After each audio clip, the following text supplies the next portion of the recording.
presença, Senhor. Usa a vida dela com poder, com graça, com favor e com autoridade. E que tudo seja para a glória do teu nome, Senhor. No nome de Jesus. Amém. Amém, a paz. Não era para eu estar aqui, ele sabe que seria ele, mas a gente tem que obedecer, né? Brinco, mas quem manda lá em casa ele já sabe quem é. É ele mesmo. Tiago capítulo 1, versículos 6 a 8 diz: Peça, porém, com fé, sem duvidar, pois aquele que duvida é semelhante à onda do mar, levada e agitada pelo vento. Não pense tal homem que receberá coisa alguma do Senhor. É alguém que tem mente dividida e é instável em tudo o que faz. Peça, porém, com fé, sem duvidar. Senhor, eu te agradeço pela oportunidade que o Senhor tem me dado de trazer a Tua palavra. Que tudo que for dito nesta noite seja a Tua palavra produzindo vida nos corações dos meus irmãos, Pai. Que nada do que for dito aqui seja para mexer com as emoções, mas que seja para ativar a fé dos meus irmãos, Pai. Que venhamos ter uma fé constante no Senhor. Que não venhamos ser semelhantes à onda do mar, levados para lá e para cá. Que nós venhamos ter estabilidade em Ti, Pai. Que nós venhamos ter fé em Ti, confiança no Senhor. E sabendo que a Tua palavra, ela é a verdade. Ela que nos mantém com os pés firmes num lugar seguro. A Tua palavra é a verdade e ela é absoluta. Que tudo aquilo que for ministrado seja absoluto sobre as nossas vidas. Que o inimigo não venha roubar a semente lançada. E que a semente não venha cair em um terreno rochoso, nem um terreno que tem espinhos, nem de maneira superficial. Mas que venha encontrar um coração, uma terra fértil, que esteja disposta a receber a boa palavra do Senhor. Em nome de Jesus, amém. Quem veio ontem? Gente, comemora quem veio ontem. Amém.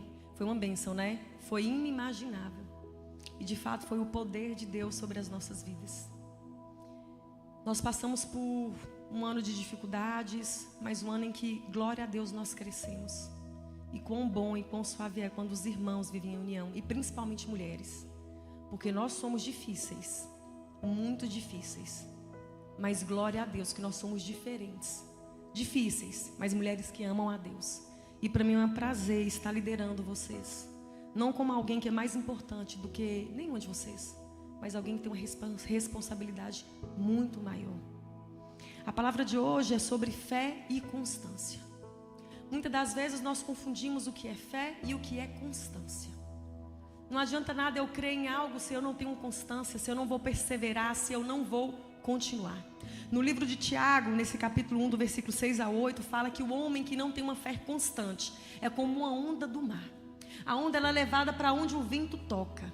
Você não sabe se ela vai para a direita, se ela vai para a esquerda. É algo que é instável. Não tem firmeza em si. É o tipo de pessoa que qualquer caminho serve. Não sabe para onde vai. É levada. É levada pelos problemas, é levada pelas dúvidas, é levada pelas dificuldades. É aquela pessoa que não olha para Jesus, mesmo que esteja passando o momento qual for.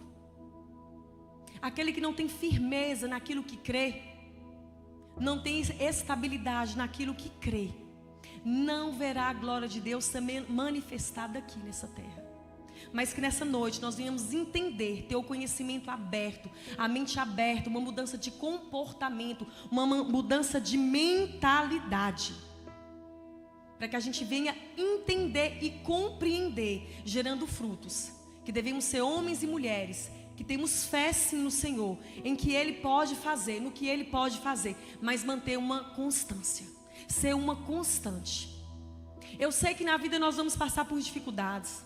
Eu sei que na nossa vida nós vamos passar por momentos onde no caminho, no trajeto vai ter uma depressão. Nós vamos achar que estamos sós, que não há ninguém para nos ajudar, que Deus se calou, que Deus não vê, que Deus não ouve, que Deus não responde. Mas tenha paciência, porque a constância da fé nem sempre diz que aquilo que nos cerca também tem que ser constante. Porque a constância na fé, você só vai ter constância naquilo que você crê se você passar por momentos de dificuldade. Porque se tudo ao seu redor cooperar, não é fé, é sorte. E nós não vivemos de sorte, nós vivemos por fé. Nós não vivemos como o mundo vive, acreditando nos resultados esperados. Nós cremos e acreditamos no invisível, naquilo que nós não vemos, mas temos convicção no nosso coração. Nós cremos e temos convicção, somos convictos da palavra do Senhor. Nós temos convicção e temos certeza que a fé que nós temos foi Ele que colocou em nós. Ninguém se esforça para ter fé. Você só tem a sua fé aumentada quando você passa por dificuldades. Existe um louvor muito antigo. Cada vez que a minha fé é provada, o Senhor me dá uma chance de crescer um pouco mais. A sua fé precisa ser provada, não para mostrar a Deus que você é um homem ou uma mulher de fé, mas para mostrar a você mesmo, ao seu coração, que diante das lutas e das dificuldades, você mantém uma fé constante no Senhor. Ainda que o mundo caia ao seu redor, ainda que as finanças não sejam a que você espera, ainda que você esteja desempregado, ainda que você não gere um filho, ainda que você não tenha a casa dos sonhos, o ministério dos sonhos, um marido, ainda que tudo diz não, mas a sua fé diz sim, porque Jesus nos basta. Jesus te basta, Jesus me basta. Quantas de nós ou quantos de nós pensamos assim: quando eu tiver um bom emprego, eu vou ter uma fé maior porque Ele me deu emprego. Quando eu me casar, quando eu tiver um filho, quando eu ganhar mais, eu vou ser alguém que serve mais a Deus, que a minha fé vai aumentar. Jesus basta. Quantas pessoas que têm tudo, do bom e do melhor, materialmente, mas não tem Jesus. Porque o que basta não é ter uma casa confortável. O que basta não é ter uma mesa farta. O que basta é Jesus. E Jesus não vai te manter em um ambiente inóspito, um ambiente onde Ele não vai revelar o seu poder. Ele não vai te manter, mas Ele quer provar para você que você precisa ter fé, e fé constante. Não ser levada por opiniões daqueles que não conhecem ao Senhor. Não ser levadas por pequenos vídeos e pregações de YouTube. Não é que eu tenho algo contra, não é isso. Mas às vezes você sequer abre a Bíblia. Aqui é uma carta escrita pelo próprio Deus para você. Por que você não lê aquilo que é verdadeiro e precisa ouvir de coaches, de outras pessoas que estão fazendo alguns vídeos só para ganhar seguidores? Ou até mesmo não? Por que você quer terceirizar o seu diálogo com o Senhor? Na viração do dia ele esperava Adão e Eva para conversar face a face com eles. Ele queria ter um relacionamento com o homem e com a mulher. Ele quer ter esse relacionamento com você, para que você não viva uma vida inconstante, para que você não viva uma vida que ouve outras vozes, opiniões de pessoas que não servem ao Senhor, conselhos daqueles que são ímpios. Viva uma vida constante, uma vida de fé. Não seja uma onda, não seja alguém vulnerável, alguém fraco, que ouve com qualquer conselho, que aparentemente pode gerar um resultado a você, mas é um resultado passageiro. Mas o que essa palavra aqui, que é verdade, a palavra de Deus, o resultado dela dura para sempre. Porque a palavra do Senhor, ela é verdadeira, ela é fiel, ela cumpre. É uma palavra que se renova a cada manhã, assim como a misericórdia dele. Você pode ler o mesmo versículo hoje, amanhã ou depois. A palavra dele é viva. A palavra dele é revelada a você. Sendo o mesmo versículo, ele se manifesta de várias maneiras. É a multiforme graça de Deus através da palavra dele. Nós temos que ter convicção. E convicção é fé. E convicção gera constância. Quando eu creio, quando eu entendo, eu vou manter uma constante. Eu não vou vacilar porque eu entendi. Quando Paulo diz que nós temos que prestar ao Senhor um culto racional, se é racional é porque eu entendo em quem eu tenho crido. Eu não preciso entender o que Ele vai fazer, nem como Ele vai fazer, mas eu preciso ter fé de quem Ele é. Ele é o Deus que realiza o impossível para mim e para você.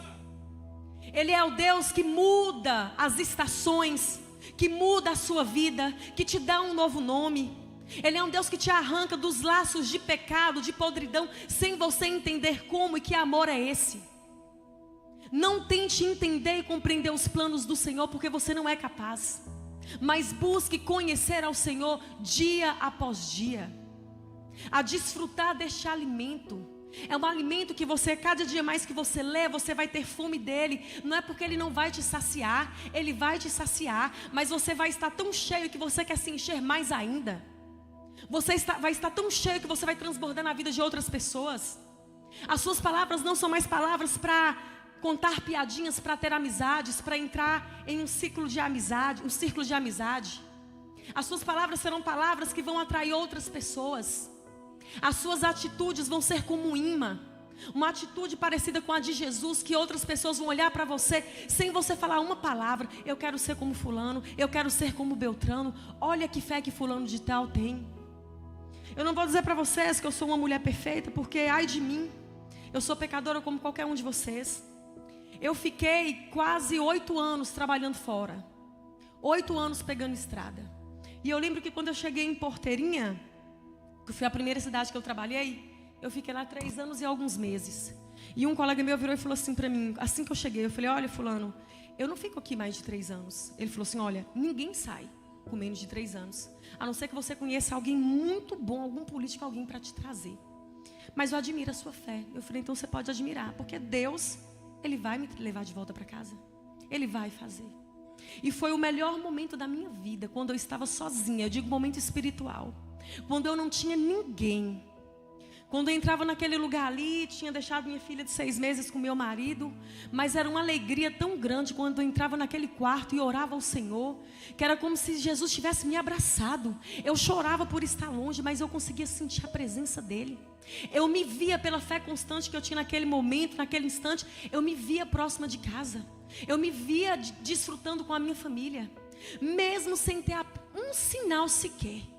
E do nada, literalmente, o Senhor me trouxe.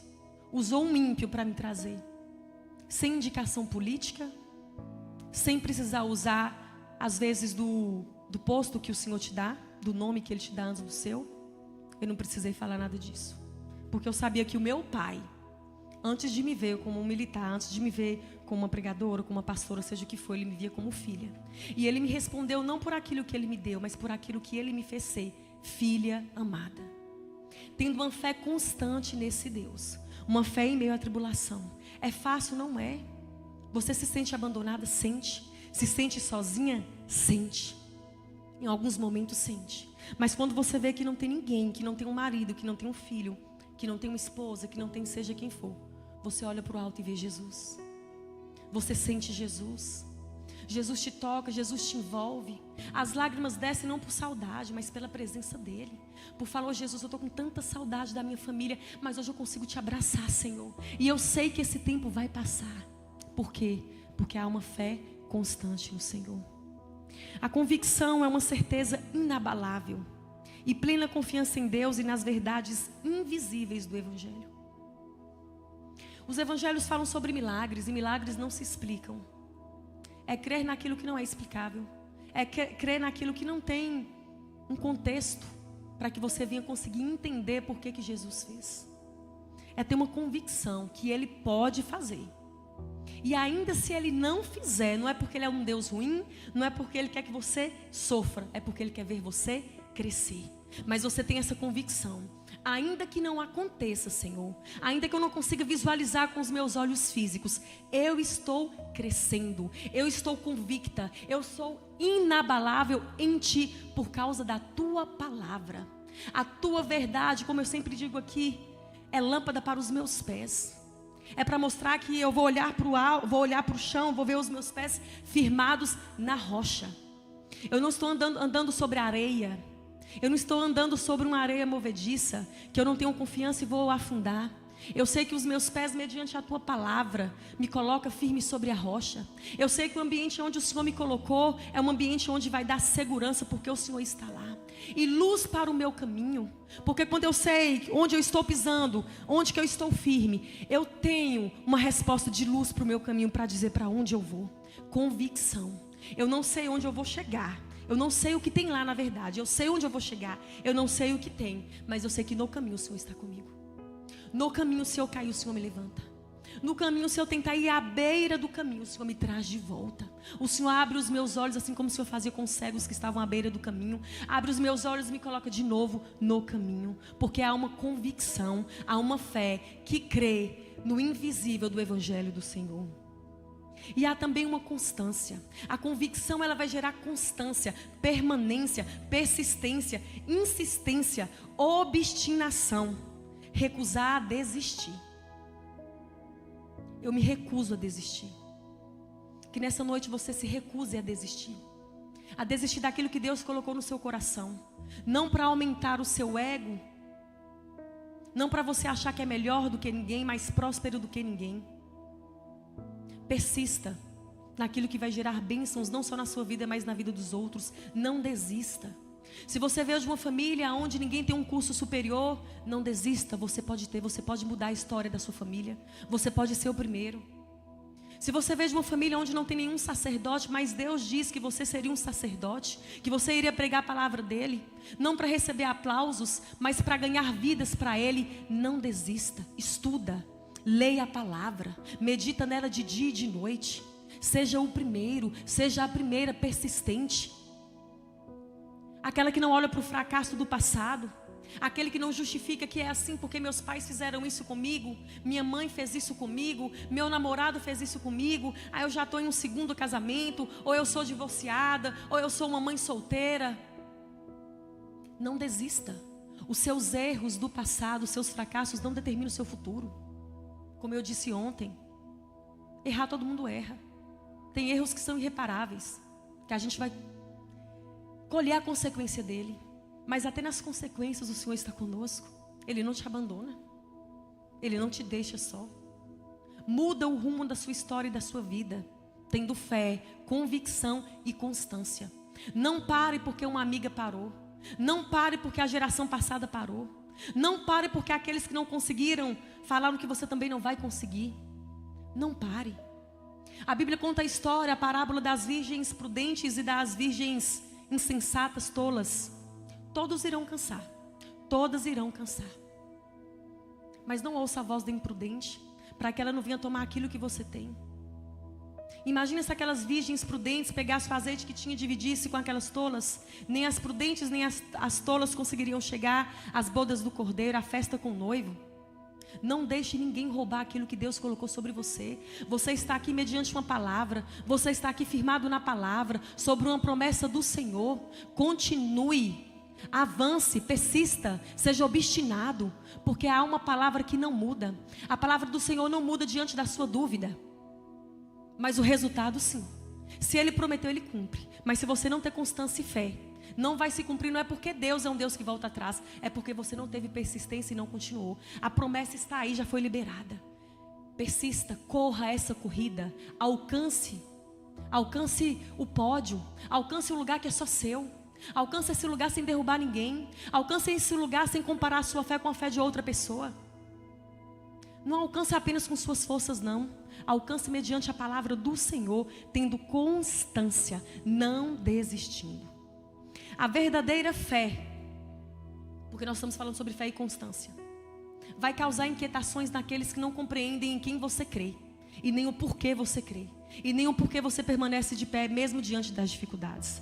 Daniel capítulo 3, do versículo 16 em diante, vai falar sobre a história dos 3 jovens, Sadraque, Mesaque e Abidnego. Sadraque, Mesaque e Abidnego responderam ao rei: ó Nabucodonosor, não precisamos defender-nos diante de ti. Se formos atirados na fornalha em chamas, o Deus a quem prestamos culto pode livrar-nos, e Ele nos livrará das suas mãos, ó rei.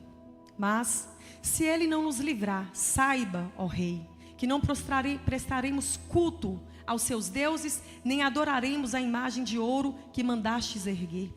Nabucodonosor ficou tão furioso com Sadraque, Mesaque e Abidnego, que o seu semblante mudou. Deu ordens para que a fornalha fosse aquecida 7 vezes mais do que de costume.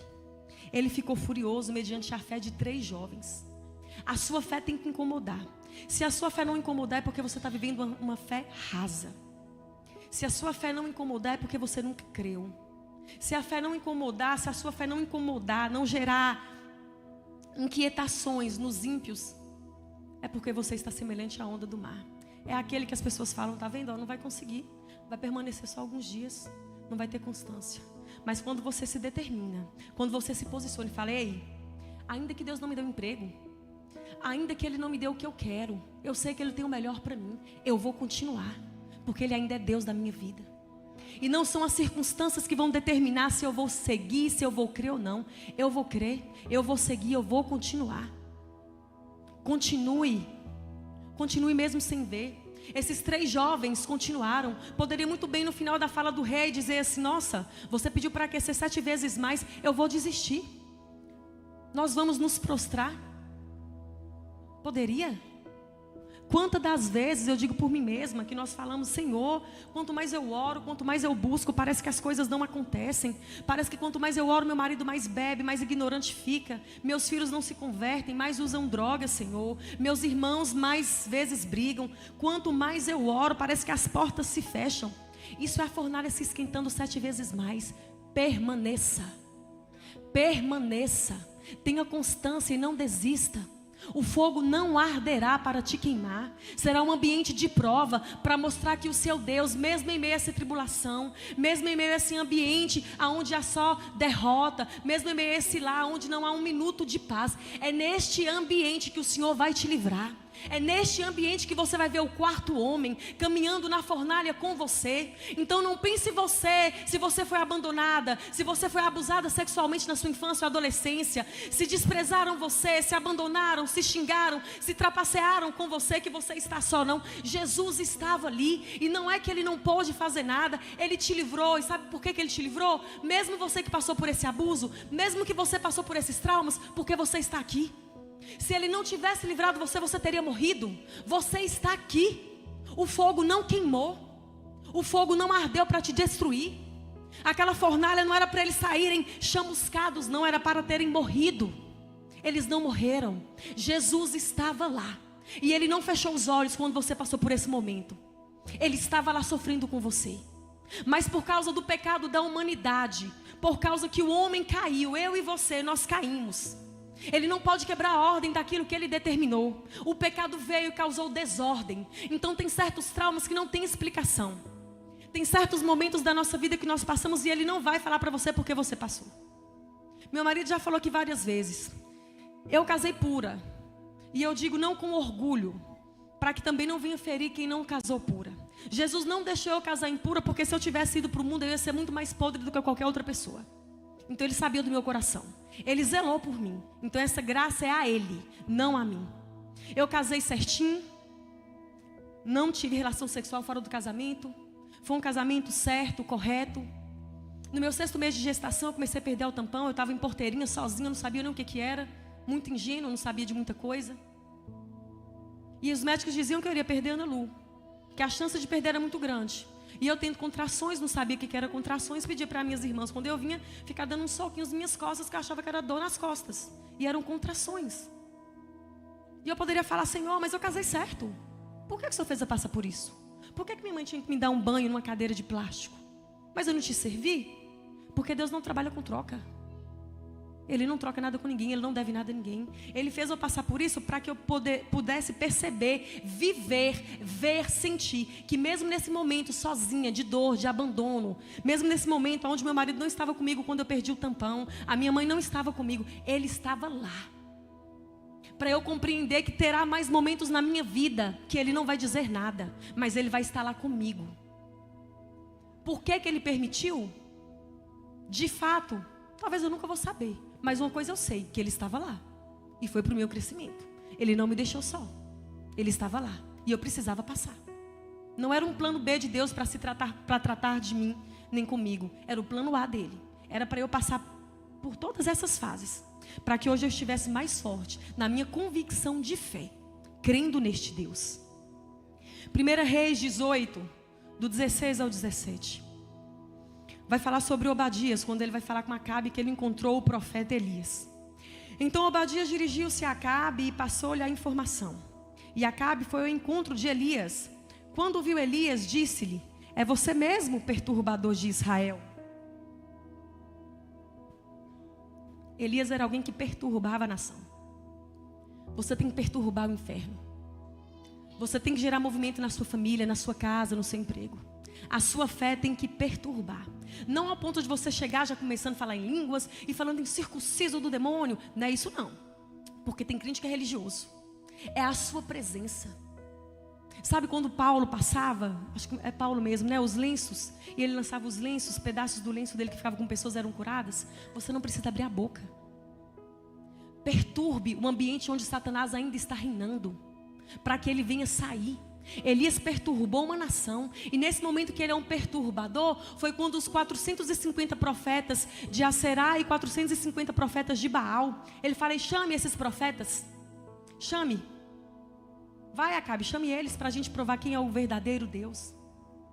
Perturbe num ambiente onde não é confortável para você. Elias demonstrou fé num ambiente onde não era confortável. Um homem com Deus contra 900 profetas. Um homem com Deus. Você com Deus, como muitos dizem, um jargão, é maioria. Você com Deus não é só maioria. Você com Deus é totalidade. Ele é um Deus que é totalidade. Números para eles não significam nada. Hebreus que nem sabiam lutar, vencer reis. Hebreus que eram, para a gente entender, fazendeiros, vencer reis. Um número tão pequeno. Porque eles criam no Deus, naquele que vencia exército, o Senhor dos exércitos. Ele sabia que esse Deus, na vida deles, perturbaria qualquer ambiente onde o inimigo tentasse permanecer. Mas que para a gente viver essa constância, essa fé, nós não podemos ter um pensamento dúbio, um pensamento duvidoso, um pensamento duplo, como eu disse anteriormente, como a onda do mar. Eu não sei se eu vou, eu não sei se eu não vou. Eu não sei se eu vou manter hoje servindo ao Senhor, ou se amanhã, na segunda-feira, eu vou para o mundo. Eu não sei se eu consigo manter de segunda a sexta na igreja, mas quando eu recebo um convite no sábado para ir numa balada, para pegar tal irmãzinha, para pegar fulana de tal, eu não sei. Deus entende a minha fraqueza. Tolo é você, tola é você, que tenta enganar a Deus por suas fraquezas. Você tem que deixar de ter esse pensamento duvidoso. Ou você serve ao Senhor, ou você não serve ao Senhor. Não tenta justificar para Deus aquilo que já está apodrecendo e fedendo diante dEle. Não tente justificar para Deus os seus pecados. Não há justificativa. Você peca, eu peco, nós erramos porque nós afastamos dEle. E o nosso pensamento não é constante na palavra do Senhor. A Bíblia diz que nós guardamos a palavra do Senhor no nosso coração para não pecar contra Ele. Você não guarda a palavra, eu não guardo a palavra. A gente não medita. A gente não medita. Fica pegando pequenas pílulas de Instagram, de YouTube passando e acha que está tudo bem. E não medita na palavra do Senhor. E depois vem justificar que a carne é fraca. Não é que a carne é fraca, não. É porque o seu espírito está fraco. Está mais fraco do que a sua carne. E aí ela vence. Pensamento constante. Nós temos a mente de Cristo. Nós temos que pensar como Cristo. Jesus no Getsemane, ele passou por uma aflição tão grande, mas tão grande, que foi explicado que ele suava lágrimas de sangue. Isso é explicado pela medicina. Era uma aflição que nem as palavras dele conseguiam demonstrar para Deus. O corpo já estava respondendo da aflição que ele estava passando. Ele sabia que ele iria morrer por mim e por você, e que lá na frente nós iríamos trair. Trair por um celular, trair por uma série, trair por um filho. Eu não tenho tempo para Deus porque eu tenho que cuidar do meu filho. Eu não tenho tempo para Deus porque eu tenho que trabalhar muito e devolver o dízimo. Você tem tempo para Deus, mas você não prioriza Ele. Eu tenho tempo para Deus, mas às vezes eu não priorizo. Que a nossa prioridade seja meditar na palavra do Senhor, seja pensar nas coisas do alto, não nas coisas de baixo. Não quer dizer que eu não vou trabalhar, que eu não vou esforçar, não quer dizer que eu não vou fazer os meus afazeres seculares. Não quer dizer que eu vou deixar e abandonar, não.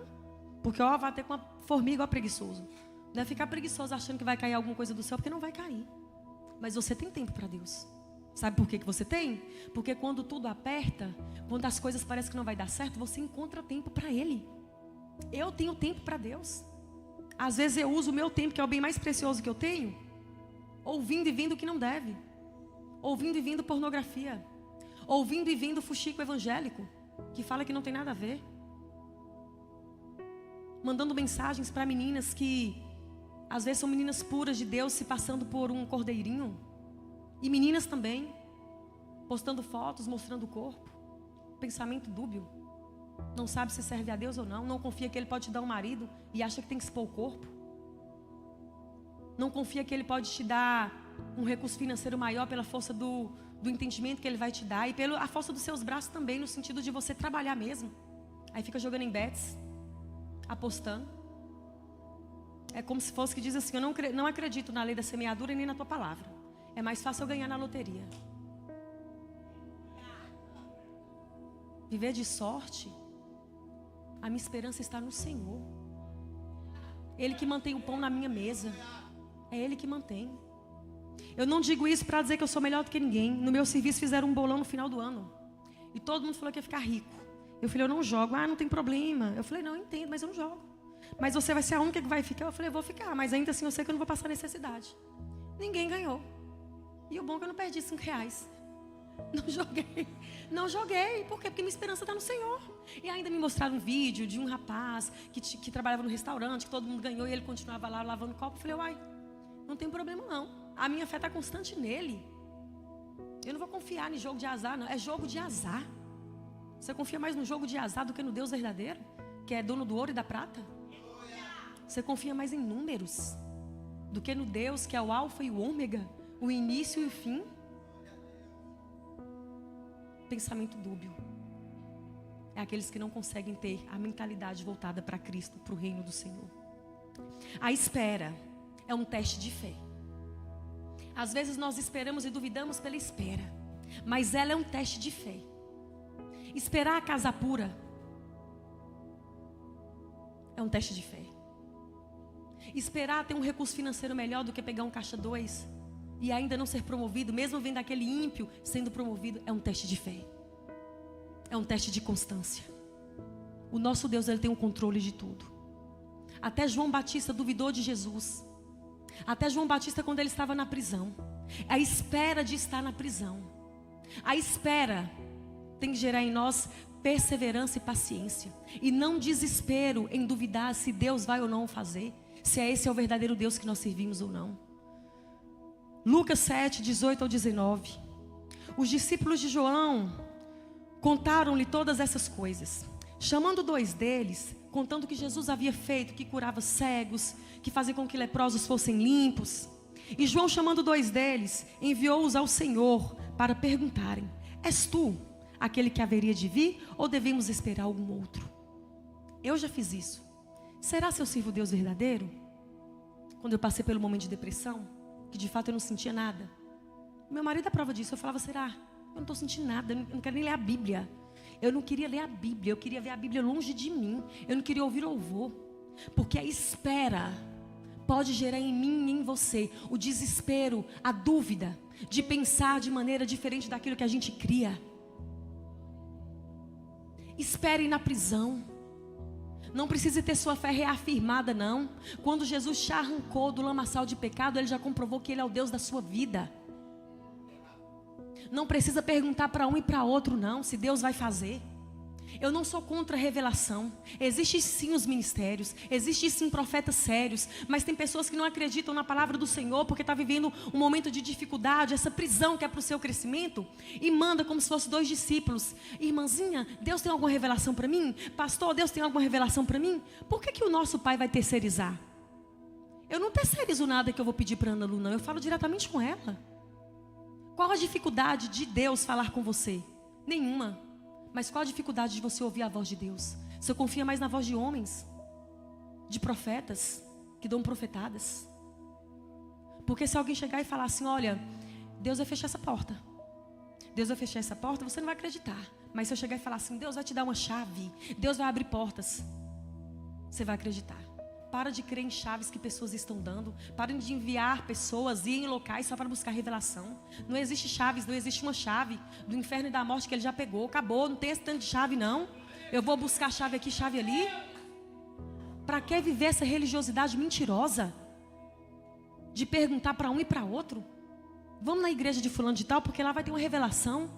Para de enviar esses discípulos. Você já sabe quem é o seu Deus. Entra lá no seu secreto, dobra o seu joelho, fala a Ele que Ele vai te responder, que Ele vai revelar a você aquilo que está oculto, e que se Ele não quiser revelar, Ele vai manter você nesse período onde Ele vai se calar, às vezes você ouvir a voz de Deus, mas você vai conseguir ver. Nem sempre Deus fala, às vezes Deus age para o quê? Para movimentar, para aumentar a sua fé, porque fé É ver com os olhos espirituais, não com os olhos físicos. Fé é crer naquilo que não tem explicação. Aí você fica procurando um em outro. Fé visível, fé materializada. Você só enxerga depois que você crê. Se você enxergar antes, não é fé, é sorte. E ninguém aqui vive de sorte. Nós vivemos por Cristo e para Cristo. Mas se você esperar com paciência, passe 1 ano, 2 anos, 3 anos e ainda continuar crendo, Ele não vai te responder pelo tempo. Ele vai te responder pela sua paciência, convicção e fé. Assim como Ele fez com Simeão. Lucas 2, do 25 em diante. Havia em Jerusalém um homem chamado Simeão, que era justo e piedoso, e que esperava a consolação de Israel, que era o próprio Cristo. E o Espírito Santo estava sobre ele. Fora-lhe revelado pelo Espírito Santo, não foi por irmão nem por irmã, pelo Espírito Santo, que ele não morreria antes de ver o Cristo, o Senhor. Movido pelo Espírito, ele foi ao templo. Quando os pais trouxeram o menino Jesus para lhe fazer conforme requeria o costume da lei, Simeão o tomou nos braços e louvou a Deus dizendo: ó soberano, como prometeste, agora podes despedir em paz o teu servo, pois os meus olhos já viram a tua salvação, que preparaste à vista de todos os povos, luz para revelação aos gentios e para a glória de Israel, teu povo. Simeão já era idoso, mas aqui fala que ele era justo. Ele continuou justo sem ver. Ele esperava ver Jesus e ele continuou. A espera não fez ele perguntar a outros discípulos quem era Jesus, se de fato era aquele menino, porque ele não foi revelado por ninguém, ele foi revelado pelo Espírito Santo. Revelação do próprio Deus, revelação dos céus. A espera fez ele manter constância, convicção e fé. E o que é que ele diz? Agora eu posso descansar. Ele não pediu a Deus para ele segurar uma coroa de ouro. Ele não pediu a Deus para ele ver Jesus vencendo os romanos. Ele pediu a Deus para segurar, para ver a luz do mundo, para ver Jesus. Nós temos que ser como Simeão.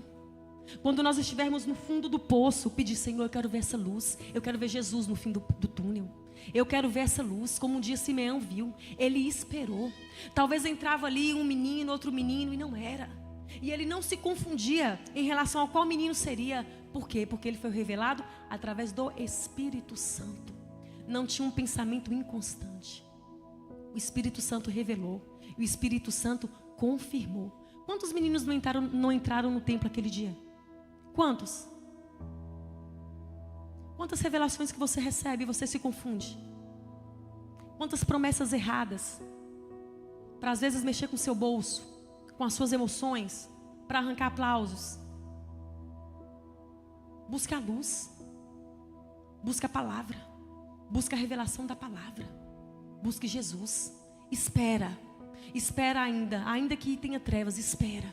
Porque a luz ela vai brilhar. Ela vai vir sobre a sua vida. Jesus vai vir sobre a sua vida. Persista. A persistência não resulta em receber por repetição, mas por convicção. Não é a repetição das suas orações. Nós costumamos criticar aqueles que fazem rezas, né? Que rezas são repetições. Mas quantas vezes nós repetimos acreditando que Deus não ouviu? A Bíblia diz que os ouvidos do Senhor não estão tapados para que Ele não possa ouvir, nem a mão do Senhor é encolhida para que Ele não possa abençoar. Não é a sua repetição, é a sua persistência. É pedir e crer. Eu estou aqui, Senhor. Eu ainda não recebi. Eu te pedi ontem, mas eu continuo aqui. Eu persisto. Eu insisto em ficar aqui no local correto. No quarto de oração. No quarto de guerra. Buscando. Não porque de tanto eu importunar o Senhor vai me responder. Nós confundimos quando vem a parábola do juiz iníquo. Às vezes nós acreditamos que aquela viúva recebeu do juiz de tanto importunar. Jesus não é comparado àquele juiz iníquo, não. Jesus é totalmente diferente. O que essa parábola quer dizer é que se você pedir a Jesus, você não precisa insistir, você precisa crer. Lucas 18, do 1 em diante. Então, Jesus contou aos seus discípulos uma parábola, para mostrar-lhes que eles deviam orar sempre e nunca desanimar. Ele disse: em certa cidade havia um juiz que não temia a Deus, nem se importava com os homens. E havia naquela cidade uma viúva que se dirigia continuamente constantemente a ele, suplicando-lhe: faze-me justiça contra o meu adversário. Por algum tempo ele se recusou, mas finalmente disse a si mesmo: embora eu não tema a Deus e nem me importe com os homens, esta viúva está me aborrecendo. Vou fazer-lhe justiça, para que ela não venha me importunar. E o Senhor continuou, Jesus dizendo: ouçam o que diz o juiz injusto. Acaso Deus não fará justiça aos seus escolhidos que clamam a Ele de dia e de noite? Continuará fazendo-os esperar? Deus vai deixar de responder? Vai fazer vocês esperar e nunca dar promessa? O juiz só respondeu pela insistência dela no perturbar, não na insistência em crer que o juiz poderia responder. Deus não é um juiz iníquo, que você vai incomodá-lo ao ponto dele te dar pelo incômodo, não por amor. Ele te dá porque a palavra dele é fiel e verdadeira e ele cumpre. Ele te dá por amor. Não adianta você tentar colocar Deus contra a parede para que ele responda. Ele quer um coração contrito, quebrantado e convicto na palavra dele. Ele não é um juiz iníquo. Ele não vai responder pela sua perturbação. Ele vai responder pela sua fé, crendo que ele é um pai. Mantenha-se constante na palavra do Senhor, porque o seu pai ele vai te dar. Às vezes quando a Ana Lu me pede algo, fica: mamãe me dá, mamãe me dá, mamãe me dá. Aí fala: Ana Lu, só para você me deixar em paz. Eu não dei por amor, eu dei por insistência de perturbação. Mas quando ela fala assim: mamãe, você pode me dar um picolé? Eu vou te dar um almoço. Porque ela sabe que naquele momento não é um instante de eu dar, aquele horário é horário de almoço. Depois do almoço eu vou dar. Às vezes nós estamos com uma criança inquieta: me dá, Deus, por que o Senhor dá para o outro, não dá para mim? Bebês na fé. Já é o tempo de você comer comida sólida, você está bebendo leitinho, insistindo, dando birrinha, insistindo com Deus naquilo que não é o momento certo para Ele te dar. Porque Ele não vai dar coisas grandes para meninos, para crianças. Quem recebe grandiosidade são homens e mulheres maduros na fé. Se eu pegar algo grandioso e dar para minha filha, nem nos braços ela vai conseguir carregar. É algo que seria uma bênção e poderia se transformar em maldição, gerar uma lesão. E você fica insistindo. Jesus, Deus, não é esse juiz que precisa de você insistir. Ele não vai deixar você esperar por muito tempo. Ele vai responder no tempo dele. Ele vai responder. Aguenta o processo. Você está crescendo. Você está evoluindo na sua fé. Você está ganhando experiências com o Senhor. Ele não demora em cumprir suas promessas. 2 Pedro 3:9.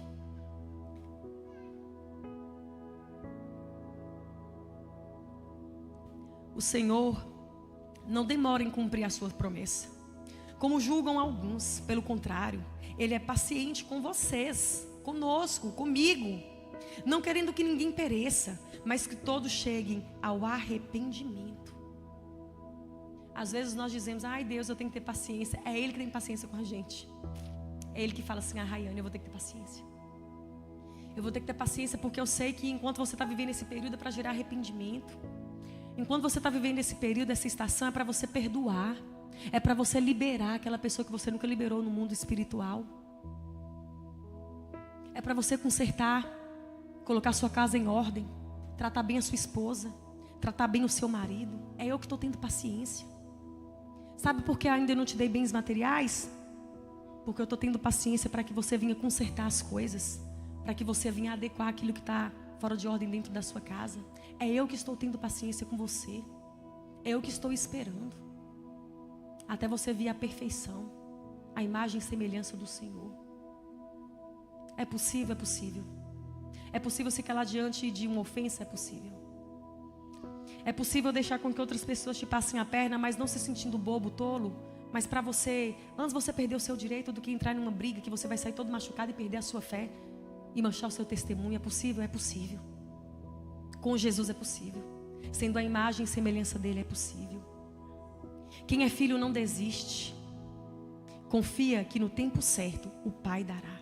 Mateus 7 em diante. Todo mundo conhece esse versículo. Peçam e lhes será dado. Busquem e encontrarão. Batam e a porta lhes será aberta. Pois todo aquele que pede, recebe. O que busca, encontra. E aquele que bate, a porta será aberta. Qual de vocês, se seu filho pedir pão, lhe dará uma pedra? Ou se pedir peixe, lhe dará uma cobra? Se vocês, apesar de serem maus, sabem dar boas coisas aos seus filhos, quanto mais o Pai de vocês, que está nos céus, dará coisas boas ao que lhe pedirem. Bata. Bater é o extraordinário, como eu costumo dizer. A porta não vai abrir se você não bater. Agora, abrir a porta é o extraordinário. É Ele que vai abrir, você vai bater. Você vai correr atrás dos seus sonhos. Você vai insistir. Você vai estudar, se aperfeiçoar. Você vai buscar entendimento da palavra do Senhor. E Ele vai abrir a porta. Você vai pedir. Não pedir como egoísmo para o seu próprio deleite. Você vai pedir para que você receba e abençoe outras vidas. Você vai buscar e você vai encontrar. Buscar em lugares corretos. Não é buscar numa mesa de bar. Não é buscar se assentando, andando, comendo com ímpios, não. Não é buscar na internet. Tudo que você procura está na casa do Senhor. Eu não digo na aprisco, não. Eu digo na casa do Senhor. E você é templo do Espírito Santo. Tudo que você procura está aqui. A partir do momento que o Espírito Santo entra em você. Porque o tudo habita em você. Tudo. A paz, o fruto do Espírito, a longanimidade, a completude está dentro de você. Você como um vaso frágil, um vasinho de barro, que às vezes ninguém dá valor, que acha que não vai dar em nada, recebeu algo tão grandioso. Nós recebemos algo tão maravilhoso, tão grandioso, que é a presença do Senhor. É o próprio Deus vivendo em nós, se manifestando através de nós. Peça, porque o que está aqui dentro vai vir para fora. O que está aqui dentro vai se manifestar para o mundo. Vai se manifestar na sua casa, no seu serviço, na sua faculdade, na sua escola, no seu ministério. Vai resplandecer a glória do Senhor através da sua vida. Mas peça, busque e bata. Que venhamos ter uma fé não fingida.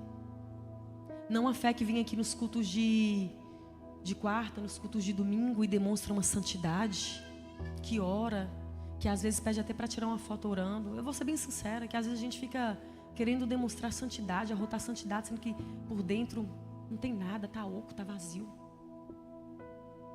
Precisamos viver uma fé não fingida. Uma fé que a gente não precisa postar em redes sociais. Não que você não vai postar alguma foto sua, mas eu digo assim, está no momento de oração, coloca uma foto, posta, publica. Antigamente os cristãos, eles eram reconhecidos, isso da época minha, até um pouco atrás, porque carregava a palavra do Senhor debaixo do braço. Hoje é tão difícil reconhecer um cristão, se ele não estiver com a Bíblia. Você não sabe se ele está vestindo como o mundo, se o mundo está na igreja, se a igreja está no mundo, você não sabe. Se você entrar numa rede social, você não sabe quem é cristão, quem não é. Porque é uma fé fingida. Infelizmente, a minha geração tem vivido isso, é uma fé fingida. Está na academia, coloca uma roupa toda vulgar e coloca um louvor. Você está cultuando a Deus ou seu corpo?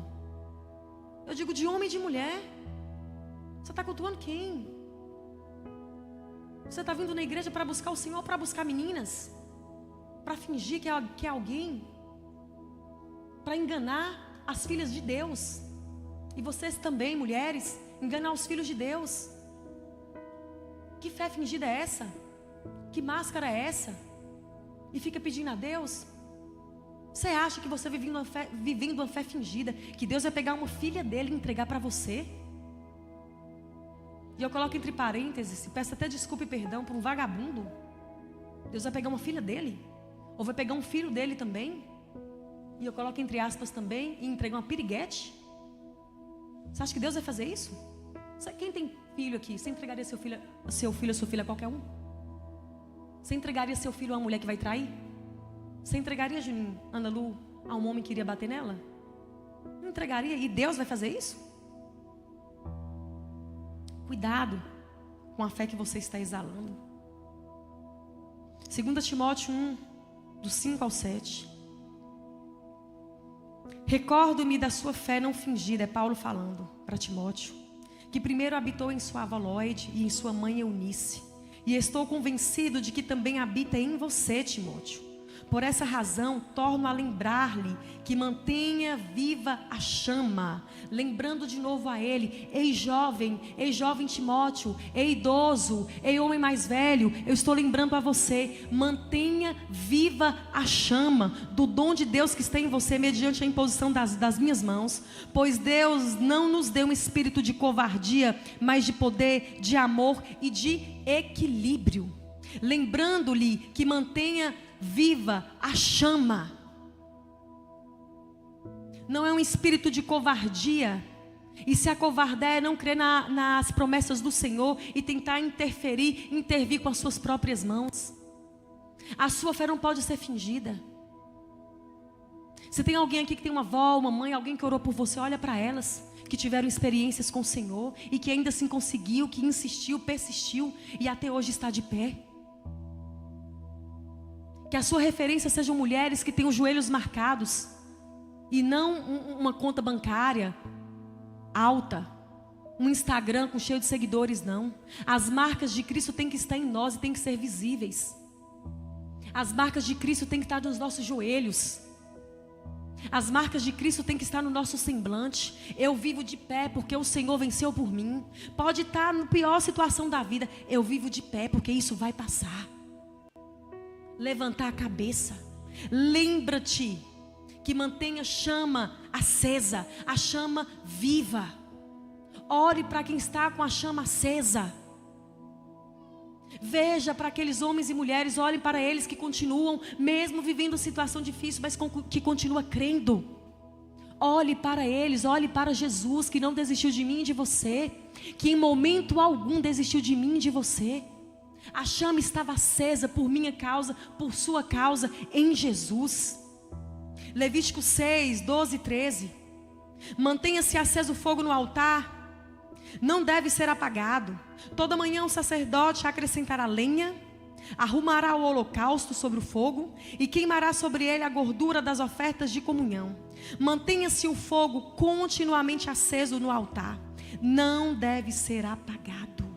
Continuamente, todos os dias tinha um sacrifício, e o sacrifício sou eu e você. O sacrifício é a minha vida. O sacrifício é eu dizer não ao pecado. O sacrifício é eu dizer não à mentira. Para que tenha um sacrifício, para que queime e esse cheiro desse sacrifício chegue ao Senhor. Ajunta lenha, mantenha a chama acesa. A lenha é a palavra do Senhor, combustível para mim e para a sua vida. Não é um vídeo de YouTube que você ouve tendo os outros afazeres. É você pegar essa palavra aqui, ó. Isso aqui é a lenha. Pega a lenha, descasca, corta, prepara no altar. Pega esse livrinho e come. Pega essas palavras e coloque na tábua do seu coração. Mantenha a chama acesa. Só quem mantém a chama verdadeira acesa é quem tem lenha, é quem tem azeite. Mantenha a chama acesa, Timóteo. Mantenha a chama acesa, jovem. Continue crendo, homem, mulher. Não deixe apagar. E ela não apaga pelas adversidades. Ela não apaga pelo vento. Ela apaga porque não há lenha, porque você não busca. O vento não foi feito para apagar. O vento foi feito para manter você ainda mais firme. Porque quando o vento soprar forte, você coloca mais lenha, você busca mais, você ora mais, você crê mais. É a lenha que não pode faltar. Porque o vento vai soprar, a chuva vai cair, mas o fogo vai continuar ardendo sobre o altar. Todos nós passaremos por dificuldades, mas mantenha-se firme. A Bíblia fala em Mateus 7, do 24 ao 27, sobre as duas casas que foram construídas. Uma construída sobre a rocha, a outra construída sobre a areia. Portanto, quem ouve estas minhas palavras e as pratica, é como um homem prudente que construiu a sua casa sobre a rocha.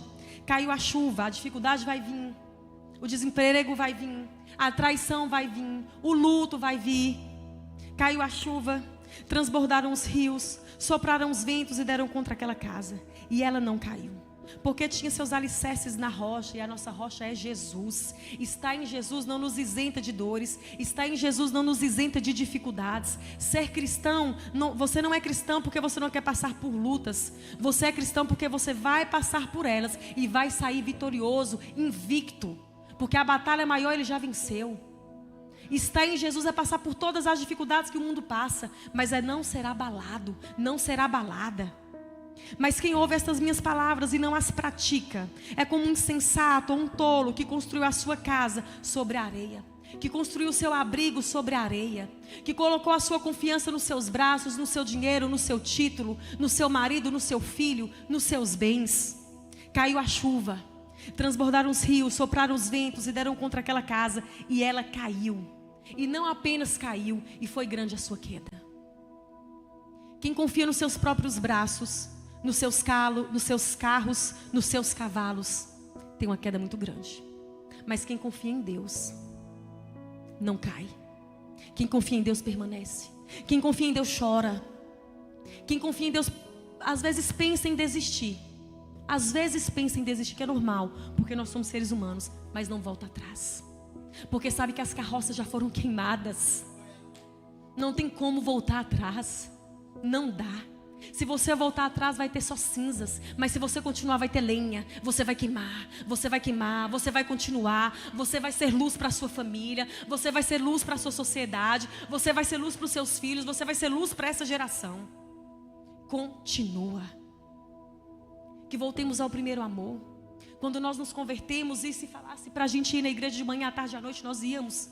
E não íamos por religiosidade não, é pelo amor que tínhamos pelo Senhor. Quando nós nos convertemos, quando nós entendemos quem é Jesus, a gente fica constrangido pelo amor nos amando, por ter o amor vivendo em nós. Qualquer louvor faz com que as lágrimas caem dos nossos olhos, porque nós nos vemos como alguém podres, pecadores, que não tem nada a oferecer, mas que um Deus que tem tudo, ainda assim ofereceu a sua vida por nós, entregando Jesus. Que nós possamos voltar ao primeiro amor, de ter uma fé não fingida, uma fé inabalável, uma constância na fé. Quando nós convertemos, a gente fala assim: eu morro por Jesus. E literalmente eu morro por Jesus. Quando nós nos convertemos, aquele que tinha uma vida sexual ativa fala: nunca mais eu caio nesse pecado. Aquele que bebia não bebe mais. Aquele que fumava não fuma mais. Aquele que tinha vícios em jogos não tem mais. Aquele que mentia não mente mais. Aquele que enganava não engana mais. Mas com o passar do tempo você vai esquecendo que você precisa de adquirir lenha. Você vai pensando em outras coisas, seu foco não está mais em Jesus. Você não olha mais para Cristo, começa a olhar para as ondas do mar. Você começa a olhar para as dificuldades. Você não sabe mais onde você está, porque não há mais a luz da palavra do Senhor. Você começa a naufragar, a onda começa a te abraçar. E você começa a sentir saudade do primeiro amor. Não basta sentir saudade, você tem que encontrar novamente com o primeiro amor. Eu e você, nós temos que abraçar de novo a Jesus, encontrando esse primeiro amor. Apocalipse 2:4. Contra você, porém, a igreja de Éfeso, tenho isto. Contra você, porém, tenho isto. Você abandonou o seu primeiro amor. Lembre-se de onde você caiu. Lembre-se de onde você queimou as suas lenhas e não pegou mais, deixou só cinzas. Arrepende-se e pratique as obras que praticava no início, no princípio. Se você não se arrepender, eu virei a você e tirarei o seu candelabro do seu lugar. Volte ao primeiro amor, para que você não perca aquilo que Deus te entregou. Volte a amar Jesus com tanta intensidade. Volte a orar nas madrugadas, pelas madrugadas. Busque a Ele. Muito mais importante do que trabalhar para o Senhor é viver para o Senhor. Hoje, quando eu estava fazendo esse esboço dessa pregação, primeiramente eu queria montar o esboço. Depois Deus falou assim comigo: para que você vai montar um esboço se você ainda nem se entregou a mim? Se você nem orou? E aí eu orei. E eu falei: Senhor, eu não quero ver pregação de YouTube. Eu quero que o Senhor revele a mim. E faz toda a diferença. Faz toda a diferença quando você ouve o próprio Deus. Quando a palavra é revelada a você. Quando você volta ao primeiro amor e fala: Senhor, eu não tenho nada a te oferecer. O que eu tenho é só a minha vida, Pai. Os dons que eu tenho são tão poucos diante do que o Senhor fez por mim. Mas me ajude, Espírito Santo, a manter essa chama acesa. Espírito Santo, coloque vontade em mim de me levantar e cortar a lenha. Cortar a lenha é trabalhoso, mas o resultado é maravilhoso. É continuar sentindo esse fogo arder dentro de você, através de você. É você ter a convicção que a luz, que é Jesus, habita em você. Que você é a luz em meio às trevas. Que você é a resposta. Que você é a solução por causa de Jesus. E Jesus em você, através de você. Não que você vai solucionar, mas que você tenha a resposta da solução, que é a palavra de Deus e que é Jesus. Fique sobre os seus pés. Eu peço que o louvor venha aqui. Apague as luzes, por gentileza, se puderem apagar.